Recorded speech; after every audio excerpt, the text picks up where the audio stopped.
ಬಾಂಗ್ಲಾ ವಲಸಿಗರನ್ನು ಹೊರಗೆ ಹಾಕಿ ಮತ್ತು ಅವರಿಗೆ ಸಹಕರಿಸಿದವರ ವಿರುದ್ಧ ಮತ್ತು ಸುಳ್ಳು ದಾಖಲೆಗಳನ್ನು ಸೃಷ್ಟಿಸಿಕೊಟ್ಟಿರುವವರ ವಿರುದ್ಧ ಕಠಿಣ ಕ್ರಮಕ್ಕೆ ಆಗ್ರಹಿಸಿ ಎಬಿವಿಪಿ ನೇತೃತ್ವದಲ್ಲಿ ಡಿಸಿ ಕಚೇರಿ ಮುಂದೆ ಪ್ರತಿಭಟಿಸಿ ಜಿಲ್ಲಾಡಳಿತಕ್ಕೆ ಮನವಿ ಸಲ್ಲಿಸಿದರು. ಬಾಂಗ್ಲಾದೇಶದ ನುಸುಳುಕೋರರು ಹಾಸನ ಜಿಲ್ಲಾದ್ಯಂತ ಎಬಿಪಿ ಆಂತರಿಕ ಸಮೀಕ್ಷೆಯ ಪ್ರಕಾರ 5,000ಕ್ಕೂ ಹೆಚ್ಚು ಜನ ವಾಸಿಸುತ್ತಿದ್ದಾರೆ. ಅವರಿಗೆ ಸ್ಥಳೀಯರೇ ಸಹಕರಿಸುತ್ತಿರುವುದು ದುರದೃಷ್ಟಕರ ಎಂದು ಬೇಸರ ವ್ಯಕ್ತಪಡಿಸಿದರು.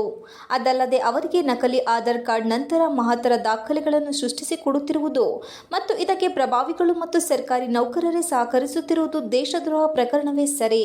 ಇಂತಹ ದೇಶದ್ರೋಹದ ಕೆಲಸ ಮಾಡುತ್ತಿರುವ ಅಧಿಕಾರಿಗಳು ಮತ್ತು ಅವರಿಗೆ ಸಹಕರಿಸುತ್ತಿರುವ ಸ್ಥಳೀಯರನ್ನು ದೇಶದ್ರೋಹದ ಪ್ರಕರಣದಲ್ಲಿ ಬಂಧಿಸಿ ಶಿಕ್ಷಿಸಬೇಕಾಗಿ ಅಖಿಲ ಭಾರತೀಯ ವಿದ್ಯಾರ್ಥಿ ಆಗ್ರಹಿಸುತ್ತದೆ ಎಂದು ಹೇಳಿದರು.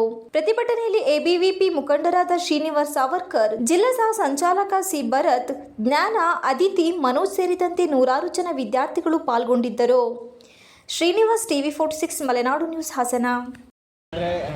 ನಮ್ಮ ಹಾಸನ ಜಿಲ್ಲೆ 5,000ಕ್ಕೂ ಹೆಚ್ಚು ಜನ ಬಾಂಗ್ಲಾವಾಸಿಗಳಿದ್ದಾರೆ ಅನ್ನೋ ಒಂದು ಇನ್ಫಾರ್ಮೇಷನ್ ಅಂದರೆ ಅವರು ಬೇರೆಲ್ಲೋ ಇಂದ ಬಂದವರು ಇಲ್ಲಿ ನಮ್ಮ ದೇಶದ ಆಧಾರ್ ಕಾರ್ಡ್ ಮತ್ತು ಡಾಕ್ಯುಮೆಂಟ್ಸ್, ಫೇಕ್ ಡಾಕ್ಯುಮೆಂಟ್ಸ್ನ ಮಾಡ್ಕೊಡ್ತಾರೆ. ನಮ್ಮ ಸರ್ಕಾರದಲ್ಲಿ ಕೆಲಸ ಮಾಡೋ ಅಂಥವರೇ ಆಗಿರ್ತಾರೆ. ಅವರು ಲಂಚ ಅಥವಾ ಬೇರೆ ಒಂದು ಉದ್ದೇಶದಿಂದಲೇ ಮಾಡಿಕೊಟ್ಟಿರ್ಬೋದು. ಆದರೆ ಅದು ದೇಶದ್ರೋಹ.